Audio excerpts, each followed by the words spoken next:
This episode contains graphic discussions of child sexual abuse, grooming, dismemberment, murder, and the alleged involvement of a celebrity. We also discuss alleged failures by law enforcement and family members. Listener discretion is strongly advised. If you are sensitive to topics involving violence against children, please protect your peace and skip this episode. Your mental health comes first. Before we begin, I have to repeat myself here and again, say this clearly. This episode discusses the alleged murder of a 14-year-old girl, Celeste Rivas Hernandez, and the charges against musician David Burke, known as David. We will use the word alleged repeatedly because that is what the law requires and because, as you will hear, there are more questions in this case than answers. Alleged grooming, alleged sexual abuse, alleged dismemberment, and alleged involvement of people who have not been charged. If you are sensitive to these topics, please protect your peace. But if you stay, you need to know that this story is not as simple as the headlines make it seem. What if the person everyone is calling a monster is actually a pawn? What if the 21-year-old pop star, whose hit song is literally called Romantic Homicide, was set up to take the fall for a death he did not cause? I know. I know. Those words feel dangerous to say out loud. A 14-year-old girl is dead. Her body was found dismembered in a Tesla registered to him. He had a secret relationship with her when she was a child. The evidence seems damning. But listen to me carefully. The damning evidence is also the reason I have doubts. So many things in this case do not add up. A celebrity surrounded by managers, handlers, and lawyers allegedly kills someone and then leaves the body in his own car in a locked impound lot for months. He allegedly dismembers a child, but leaves her Hello Kitty slippers on. Her family allegedly knew she was with him for months and never called police. And the car was parked in a place where eventually someone would open the trunk, or shall I say the front. Today on Love, Lies, and Life Lessons, we are going down the rabbit hole. We are going to look at every alleged fact, every red flag, and every gap in the story. I am not saying David is innocent. I am saying that the case against him is so bizarre, so full of holes, that any honest person has to ask, who really killed Celeste Rivas Hernandez? And why are we so willing to believe the simplest, most sensational story? If you are ready to think critically, even when it's uncomfortable, stay with me. Before we go further, I need you to do two things. First, if you are a parent or guardian, I need you to listen to this episode with an open mind. Do not let the headlines do your thinking for you. The truth in this case matters, not just for David Burke, but for every young person who might be caught in a web of manipulation by adults who are not famous. Second, subscribe to this podcast and share this episode. We need more voices asking hard questions. We need to keep the pressure on investigators to look at everyone involved, not just the easiest target. Now let's walk through the alleged timeline, the alleged evidence, and the alleged questions that no one in the mainstream media is asking. Whew! Welcome back to Love, Lies, and Life Lessons. I'm Rhonda. This is the place where we take a scalpel to the stories we are told and cut until we find the truth. If you are new, welcome. If you have been here before, you know that I do not accept easy answers. Today, we are examining one of the most disturbing celebrity murder cases in recent history, and also one of the most suspicious. Let's begin. The alleged timeline, what we think we know. Here's what has been alleged in court documents and media reports. Alleged Fact 1, David Burke, known as David, began communicating with Celeste Rivas Hernandez online in late 2022. She was approximately 12 years old at the time. He was 17. Alleged Fact 2, by early 2024, they had met in person. She was 13. He was 18. Prosecutors alleged that he began sexually abusing her around this time. Alleged Fact 3, Celeste ran away from home multiple times. Some of those times she went to be with Burke. Other times, she ran to other places or other people. She was a child who was known to run. Alleged Fact 4, her family knew she was in contact with Burke. In fact, Family members have admitted that they were aware she was with him for extended periods. They did not report him to police during those months. Alleged Fact 5. Celeste died sometime in late August or early September 2025. The exact date is unknown because her body was so badly decomposed when it was found. Alleged Fact 6. On September 8, 2025, a tow truck driver in Los Angeles opened the front trunk of an abandoned Tesla registered to Burke. He found human remains, dismembered, inside a zippered bag with 2 fingers cut off. Alleged Fact 7. Burke was not arrested until April 16, 2026, more than 7 months later. Alleged Fact 8. During those 7 months, Burke continued to release music, post on social media, and live his life. He also allegedly transferred ownership of his Texas homes to a trust under his mother's name. Now pause right there. Even just reading that timeline, my detective sense is tingling. Why would a guilty person, especially a wealthy, connected celebrity, leave a body in his own car, in a city where he is well known, for over a week? Why would he not have someone dump the car in a desert? Why would he not burn it? Why would he leave a body in a vehicle that could be so easily traced back to him? These are not rhetorical questions. They are legitimate red flags that cut against the prosecution's theory. The alleged evidence and why it doesn't fit. Let's look at the physical evidence that has been reported. The car, a Tesla registered to David, it was abandoned in the Hollywood Hills. Why would a murderer leave a body in his own car in a public place for days? The only logical answer is that he wanted the car to be found, or he was not the one who put the body there. The dismemberment. Prosecutors say the body was dismembered. That is brutal, violent, and requires a certain level of planning and physical strength. But then, the body was left in a sealed bag inside a trunk. That suggests someone wanted to contain the smell, but not necessarily to hide the body permanently. It is almost as if the person who did it wanted the body to be discovered eventually, but not immediately. The Hello Kitty slippers. According to reports, Celeste was still wearing Hello Kitty slippers at the time of her death. That is an incredibly specific, almost sentimental detail. Does a cold-blooded killer dismember a child but leave her favorite slippers on? Or does that suggest someone who cared about her in a twisted way, or someone who was not thinking clearly? The missing fingers. 2 fingers were cut off. That is unusual. In many murder cases, fingers are removed to prevent identification through fingerprints. But here, the rest of the body was identifiable. Why remove only 2 fingers? Could those fingers have held evidence, like defensive wounds or DNA under the fingernails? The alcohol in her system. Alcohol was detected, but the medical examiner noted it could be from decomposition. That is a critical caveat. We cannot assume she was intoxicated. The blue plastic fragments. Embedded in her wounds were blue plastic fragments. That could be from a cutting tool, a knife with a blue handle, or plastic from a container. Or it could be from something else entirely. We don't know. None of this evidence is clean. None of it points unequivocally to David Burke. It points to someone, but not necessarily him. The coroner. Months of silence. That scream. Let's talk about the coroner. Because for months, literally months, there was no clear public explanation of how Celeste died. The body was found in September 2025. The autopsy report was not finalized and released until late April 2026. That is 7 months.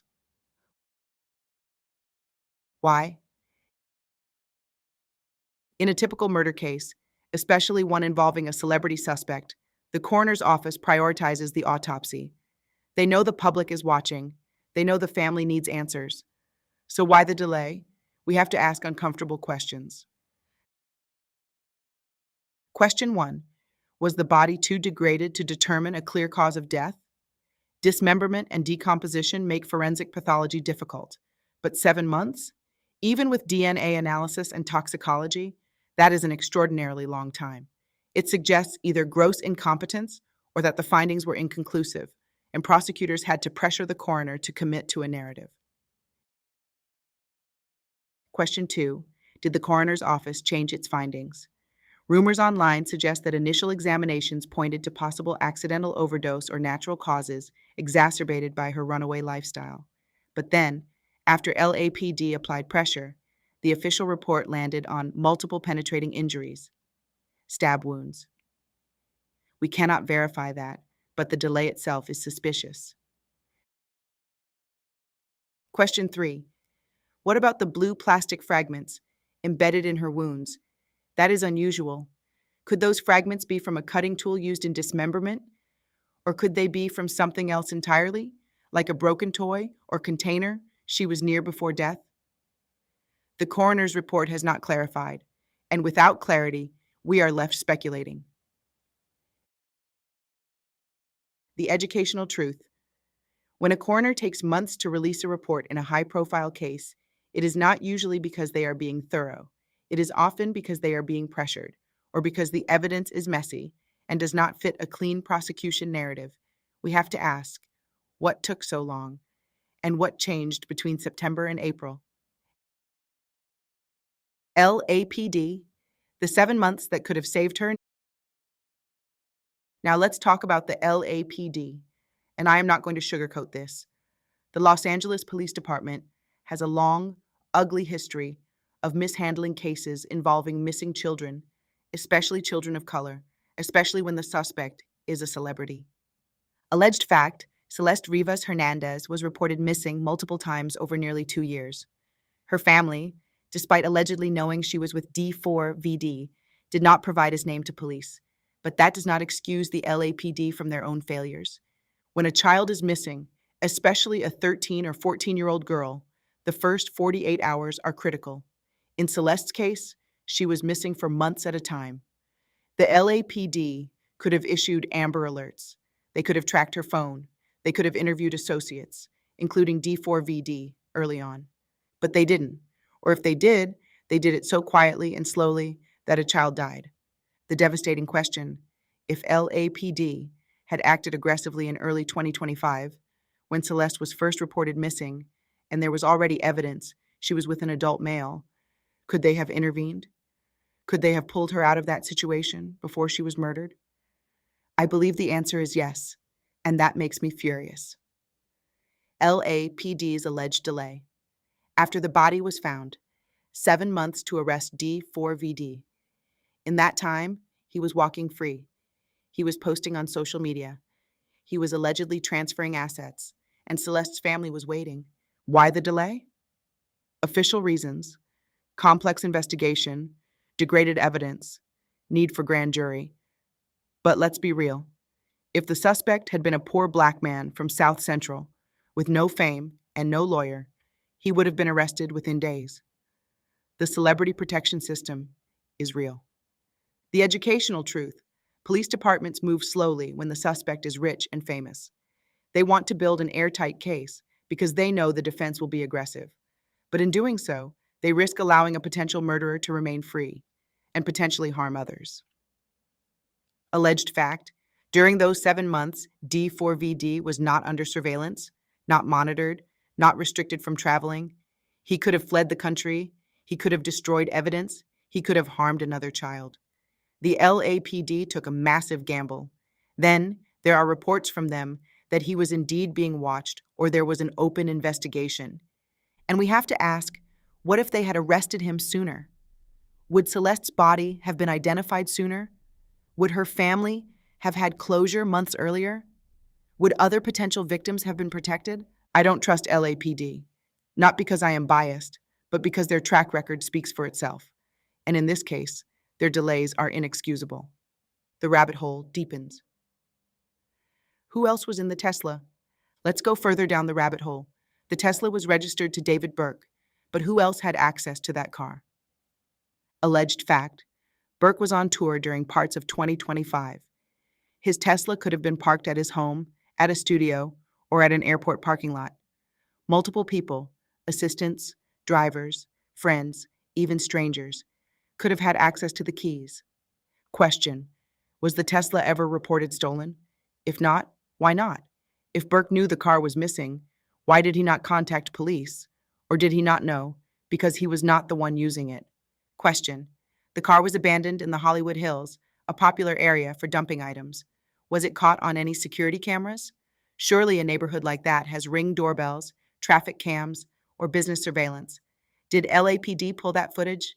If so, why have we not seen it? If not, why not? Question. The body was in a zippered bag.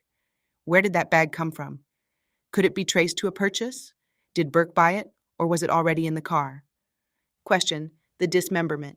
Medical examiners say it was done with a sharp object, possibly a saw or large knife. That is messy, loud, and requires significant effort. Did anyone hear or see anything? Was there a secondary crime scene? A bathroom? A garage? A storage unit? That was never found? The educational truth. In a case with so many physical variables, the simplest explanation, Burke did it all alone, is often the least likely. Killing, dismembering, bagging, transporting, and dumping a body is a monumental task. It usually involves more than one person, or a pre-planned location, or prior experience. Burke, a young musician with no criminal record, seems an unlikely candidate for such a brutal, organized act, which raises the possibility someone else did the killing and dismemberment and then used Burke's car to frame him. If that is true, then the real killer is still out there, and LAPD's focus on Burke may have let them escape. Section 3. The alleged motive. Witness elimination versus something else. The prosecution's alleged motive is that Celeste threatened to expose their relationship. If she told the truth, his career would be ruined. So, they say, he killed her to silence her. But consider this. If she was already planning to expose him, why would he wait until after she made that threat? Why not break off contact, pay her off, or manipulate her into silence? Murder is the most extreme, most risky option. And if he did kill her, why would he then leave her body in his own car, where it would be discovered, guaranteeing that the relationship would be exposed anyway? That makes no sense. A more plausible scenario, and I'm only asking questions, is that someone else killed Celeste, possibly during an argument or accident, and then used Burke's connection to her to frame him. The Tesla could have been stolen, or the keys could have been taken. Burke was on tour. The car could have been accessed by someone else for days. Also, the fact that her family allegedly knew she was with him and did nothing, that is a giant red flag. If your 13-year-old daughter is with a 19-year-old celebrity, why are you not contacting police, a lawyer, or the media? Why let it go on for months? Unless, and again, I am asking, there was some other arrangement, some other motivation that we do not know about. Section 4. The alleged delay. Why wasn't he arrested sooner? Prosecutors took more than 7 months to arrest d4vd. That is an unusually long time in a case where the victim's body was found in the suspect's car.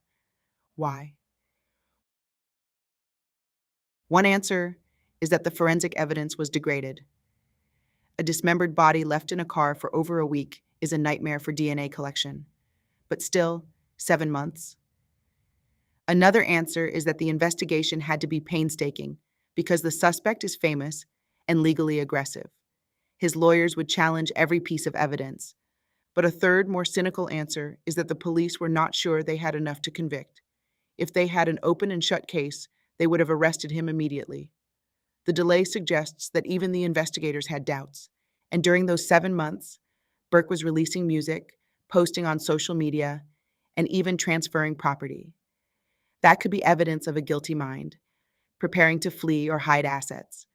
Or it could be evidence of a man who thought he was innocent and was just living his life, not realizing that the net was slowly closing. Section 5. The alleged grooming, a troubling reality. Regardless, I want to be very clear about one thing, even as we question the murder charges. Allegedly, David Burke, as a 17 or 18-year-old, had a romantic and sexual relationship with a child who was 11, 12, 13 years old. That is wrong, even if he did not kill her, even if he was set up. Even if every other charge is dropped, that part of the story is deeply troubling. A 17-year-old is not a peer to a 12-year-old. The power differential is vast, And by the time he was 18 and she was 13, it was criminal. So when I say we should question the murder narrative, I am not excusing the alleged grooming. Those acts alone would be enough to ruin a career and deserve legal consequences. But the grooming does not automatically make him a murderer. People can be guilty of one crime and innocent of another. We have to hold that distinction. Section 6. The alleged setup. Who else could have done it? If not David Burke, then who? Here are some possibilities. And I want to stress that these are speculation, not accusations. Possibility 1. A jealous rival. Burke was rising in the music industry. Could someone have wanted to destroy him? Could they have cultivated a relationship with Celeste, convinced her to run away, and then killed her to frame him? This sounds like a movie plot, but stranger things have happened. Possibility 2. Someone in her family or circle. Celeste was a runaway. She was in contact with multiple people, not just Burke. Could she have been killed by someone else? A drug dealer, a trafficker, a violent acquaintance, and then dumped in Burke's car to shift blame? Possibility 3. Accidental death covered up. What if Celeste died accidentally? A drug overdose, a fall, an allergic reaction, and someone in Burke's entourage panicked. They could have dismembered the body and placed it in the car, hoping to make it look like a murder. Then they could have tipped off police to the car's location. Possibility 4. Celeste's own actions. This is the darkest possibility, and I hesitate to mention it. But if she was mentally unstable, as runaways often are, could she have harmed herself? And could someone have found her and tried to hide the body to avoid scandal? Unlikely, given the dismemberment, but not impossible. None of these possibilities have any evidence yet, but they are questions that investigators should be asking, and we should not assume that David Burke is the only answer. Section 7. The Life Lessons, How to Think. When the headlines scream. Let's step back from this specific case and talk about what we, as consumers of true crime and news, can learn. Life. Lesson 1. Separate the alleged facts from the narrative. The media loves a simple story. Young pop star turns murderer. But real life is rarely that neat. Look for the details that don't fit. Those are usually the clues to the truth. Life lesson 2. Do not conflate bad character with every possible crime. A person can be a groomer and not a murderer. A person can be a liar and not a killer. We have to judge each allegation on its own evidence. Life lesson 3. Question motives. Not just the suspects, but also the witnesses and the police. Why did the family not act? Why did the investigation take so long? Why is the prosecution pushing for the death penalty so quickly? There are agendas everywhere. Life lesson 4. Protect your children from adults who seek them out online. Regardless of this case, the core issue is that a child was in a relationship with an adult celebrity. That should never have been allowed to happen. Monitor your kids' devices. Know who they are talking to. Do not be charmed by fame. Life lesson 5. Do not let a rush to judgment overshadow the pursuit of actual justice. If David Burke is innocent, we need to free him. If he is guilty of murder, we need to convict him. But we can only do that if we let the process work and if we keep asking hard questions. The family's alleged knowledge, a wound that won't heal. I have to address something that is deeply uncomfortable, something that many people do not want to talk about because it feels like blaming the victim's family. But we cannot understand this case without facing it. Celeste's family allegedly knew she was with David Burke. They allegedly knew for months, and they did not stop it. Let me walk you through what has been alleged. Alleged. Fact 1. The brother tried to report it. According to multiple reports, Celeste's brother, Matthew Rivas, allegedly tried to report the relationship to LAPD. He told NBCLA that the family was aware she knew the singer and that before she went with Burke, she did not return home. So the family had knowledge. The brother allegedly tried to sound the alarm, and yet nothing happened. LAPD allegedly did not act on his report. But also, and this is critical, why did the brother's warning not lead to the family taking more aggressive action themselves? Why did they not go to the media? Why did they not hire a private investigator? Why did they not camp outside Burke's home? Alleged fact 2. The mother allegedly knew the name David. The mother allegedly told TMZ that Celeste had mentioned having a boyfriend named David before she went missing, although she never met him. So she knew her 13-year-old daughter was involved with an older man named David. She knew he was older. She did not investigate. She did not go to police with that name. She did not demand a background check. She sat on that information while her daughter continued to run away. Alleged fact 3. The mother allegedly took money. This is the darkest rumor.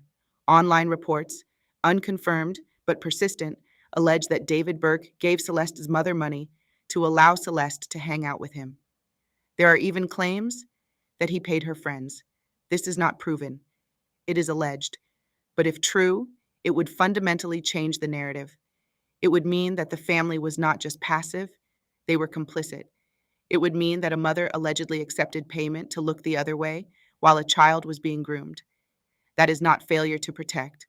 That is active betrayal. Alleged fact 4. Celeste allegedly lived with David. Court documents state that Celeste resided with and had recurring access to David. That means she was living with him. Not just visiting, not just occasional sleepovers, living with him. As a 13 and 14-year-old girl, she was allegedly residing in the home of a 19 and 20-year-old man, and her family allegedly knew. Let that sink in.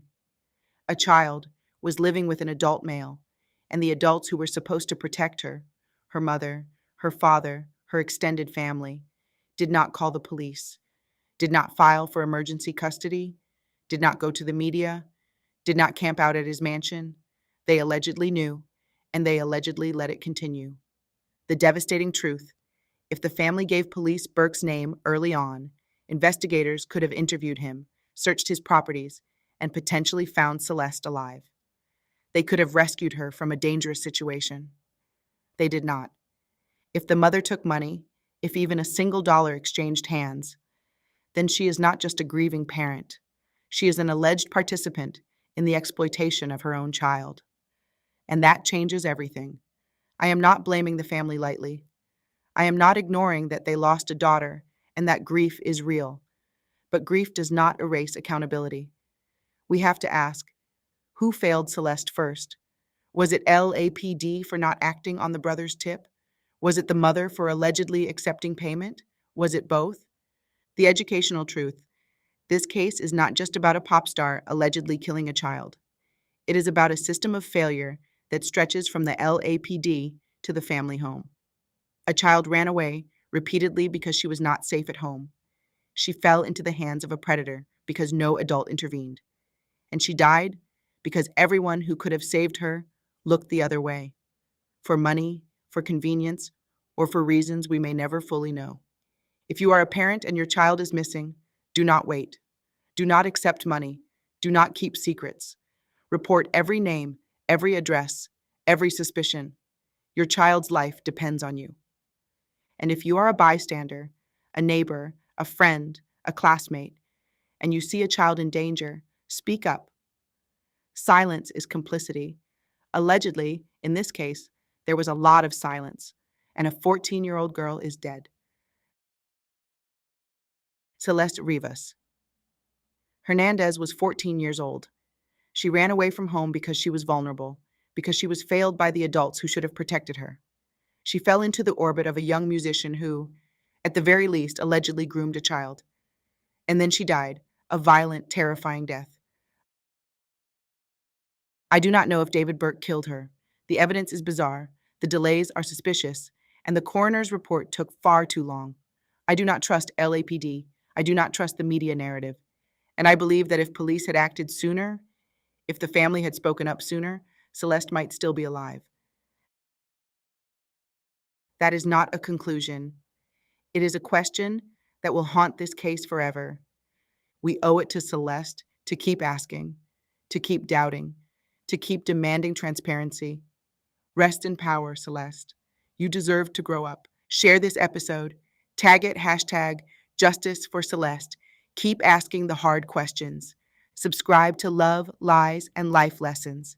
and join me on Life Points with Rhonda, the Wealth Reset Pod, and Lady Aurelia Ravenshade Presents. I'm Rhonda. Keep your eyes open. The truth is rarely the first story you hear.